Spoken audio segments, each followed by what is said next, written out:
Ethan! These are the most horrifying moments captured by police body cameras. These police officers had to face dangerous situations and were forced to open fire. However, controversy arose as some believed the officers' use of force in these cases was not entirely justified. Don't forget to subscribe to the channel so you won't miss any new videos. At 17 past 10 in the morning, on September 16, 2024, the Fairfax County Police Department received a report requesting a welfare check on a woman who was said to be in a distressed state. The officer dispatched to the scene was Peter Liu, a 14-year veteran who quickly arrived at the reported apartment and knocked on the door.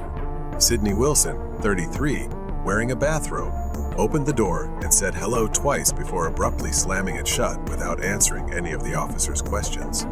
Bodycam footage shows the officer continuing to knock multiple times and repeatedly asking Wilson to open the door.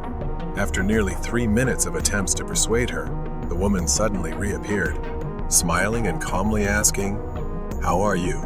She then immediately swung a kitchen knife and attacked the officer's face. The woman was seen chasing the officer with a sharp knife while he tried to retreat down the hallway. The officer repeatedly ordered Wilson to step back, but she only hesitated for a few seconds when she saw the officer raise his gun before charging straight at him like a wild animal.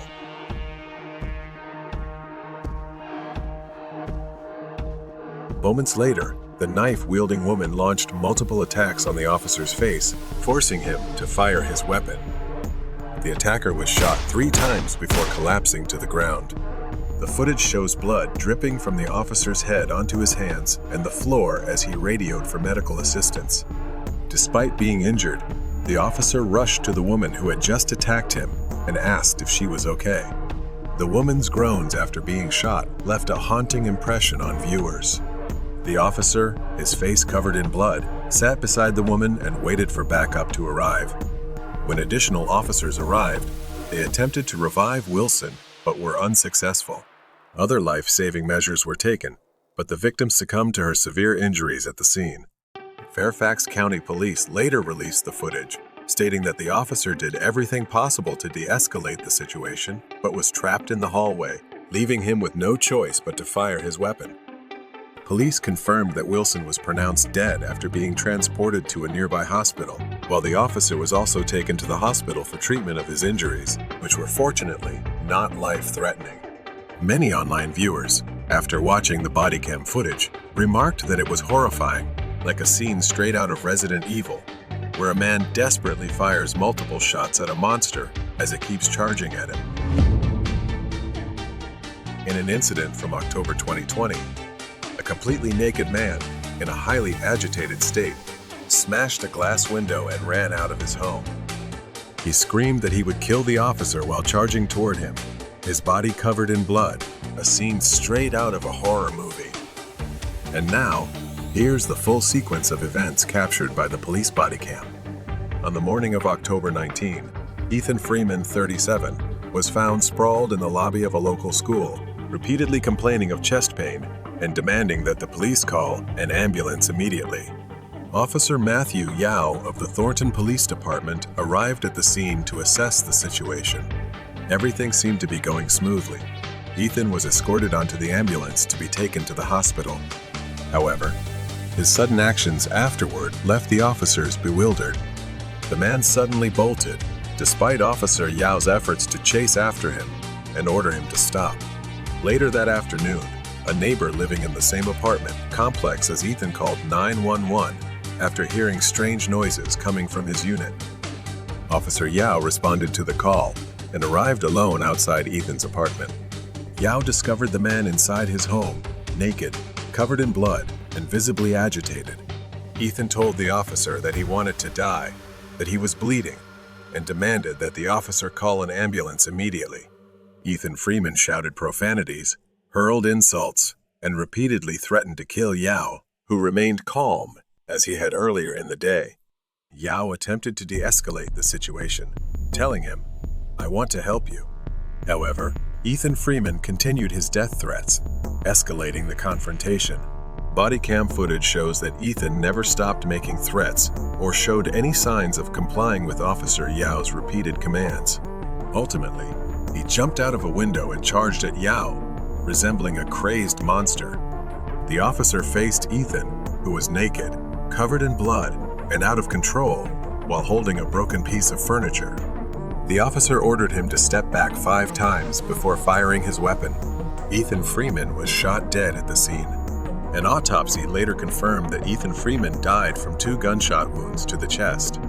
According to his family and landlord, Ethan had a history of mental illness, frequently exhibited erratic behavior, and caused disturbances. In the days leading up to the incident, he had been sleep-deprived. He told paramedics he had used methamphetamine, but the autopsy only detected traces of multiple illicit substances in his system. During a press conference investigating the incident, officials presented body cam footage from Officer Yao. The footage showed 3 separate interactions between the officer and Ethan Freeman that day, including the fatal confrontation at his apartment. The tension in the room was palpable as people watched Ethan suddenly rush out from behind his home after repeatedly threatening the officer's life. A tragic situation. It's hard to imagine how officers handle these encounters daily. Clearly, Ethan Freeman's mental health played a significant role in this incident. Officer Yao told investigators that he feared Ethan would injure him or try to grab his gun. He believed he didn't have enough time to use less lethal methods like a taser or pepper spray. Officials stated that the body cam footage was crucial to the case, as it allowed them to verify the officer's account against what was actually recorded.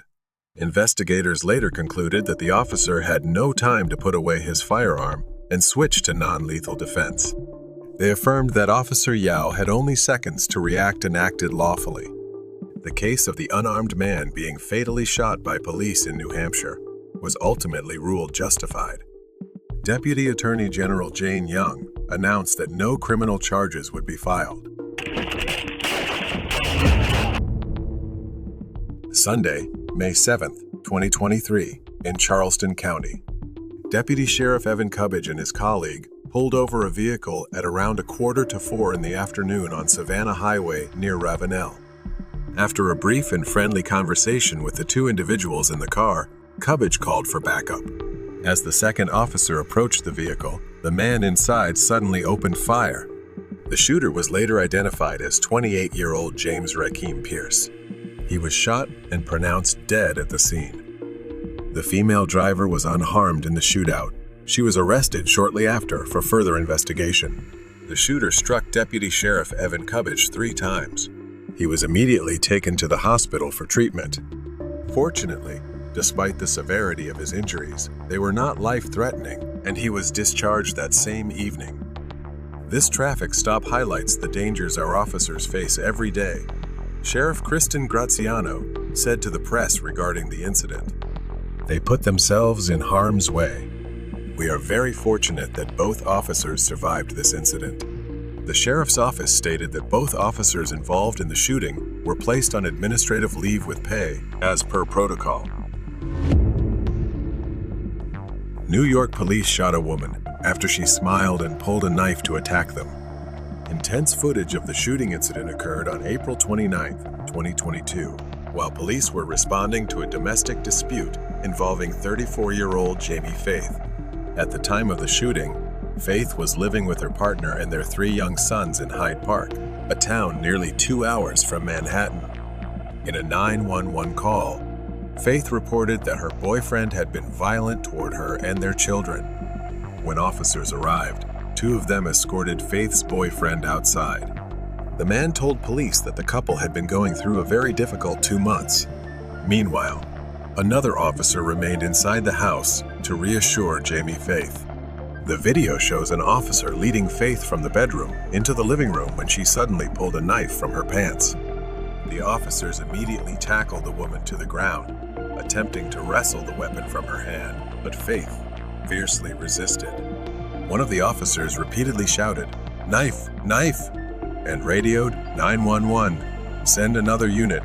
We have our guns drawn on the suspect." The woman faced at least 3 armed officers. One officer used a taser to subdue her. but Faith remained standing and continued advancing toward them, ignoring commands to drop the knife and get on the ground. At that moment, officers fired a total of 4 shots at Jamie Faith, causing her to collapse. A man's anguished scream could be heard as the shooting occurred. The entire confrontation lasted less than 20 seconds, from the moment Faith drew the knife to the police response. Jamie Faith was pronounced dead at the scene. On July 29, 2024, at about 3:20 in the morning, officers from the West Los Angeles Division responded to a radio call regarding a burglary suspect in the 2600 block of South Helm Avenue. Upon arrival, officers were informed that the suspect, Lavelle Adama, had smashed an elderly woman's window and broken into her home. Shortly after, he set fire to the woman's house and attempted to break into another man's residence.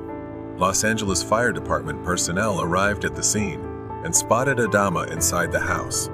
Officers attempted to subdue Adama, but he suddenly grabbed a knife and charged at them.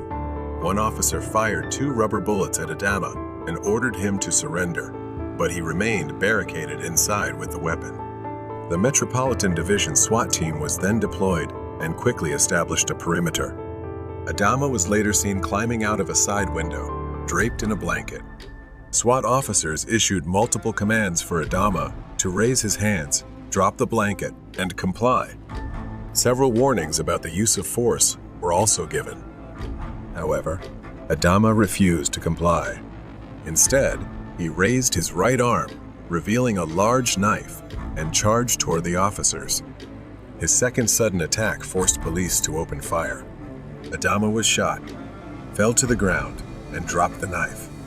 The Los Angeles Fire Department's Emergency Medical Support Unit immediately assessed Adama's condition and determined he had died at the scene. No officers or civilians were injured in the incident. Many online viewers expressed confusion in the video's comments, questioning why the suspect chose to confront armed officers rather than surrender. He seemed to have sealed his own fate by believing he could take on 7 armed police officers with just a knife. A shocking moment was captured on Bodycam as a knife-wielding woman was fatally shot by police in Jacksonville, Florida. Leah Baker, 29, a young mother with mental health issues, called the police to her home at around 5 p.m. on April 11, 2020, following an argument with her roommate over medication. Police footage of the incident shows how quickly the situation escalated, with the woman's aggressive attack leading to the deadly shooting. Bodycam video shows Officer Elizabeth Meckling arriving at Baker's home on Gulf Air Boulevard, knocking on the door, and stepping back. Within seconds, a woman in a yellow shirt suddenly burst through the doorway, wildly swinging a knife at the female officer, who instinctively raised her arms to defend herself. The officer shouted and drew her gun, ordering Baker to stop.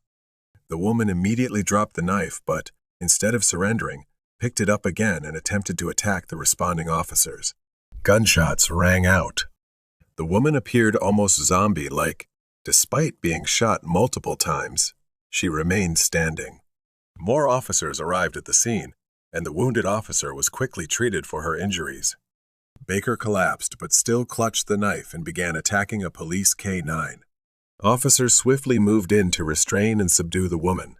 Paramedics arrived and attempted to provide medical aid, but Baker was later pronounced dead at the hospital.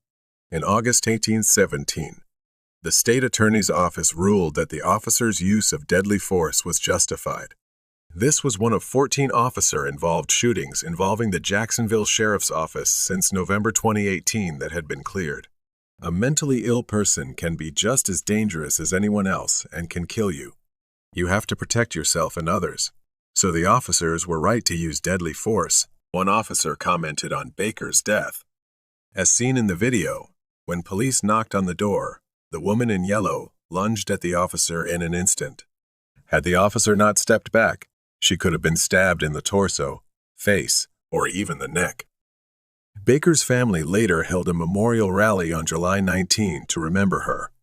These videos highlight that resisting law enforcement never leads to a good outcome. Thank you for watching today's video. Don't forget to hit the like button and subscribe to our channel for more gripping crime stories.